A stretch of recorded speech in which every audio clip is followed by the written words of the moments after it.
Pepper is a spice which is really beneficial during common illnesses like cough, cold, fever, especially during monsoon and winter season. You have to include this ingredient. Sweet corn pepper rice I'm making, I have added pepper, chilli, soaked cashew, ginger, and garlic, made a paste out of it, and normal tadka items I have added to the pan along with this paste.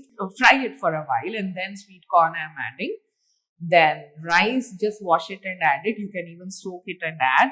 Then I'm adding hot water and equal amount of milk. Salt goes in, pudina leaves. This is also very necessary. You can add it without chopping. And some paneer, optional though, but gives an awesome taste. Cook it for 20 minutes in open pan or pressure cook it for 3 whistles and it is absolutely ready. My daughter loved it. Divij hesitated. He didn't eat much in the home because it was early in the morning.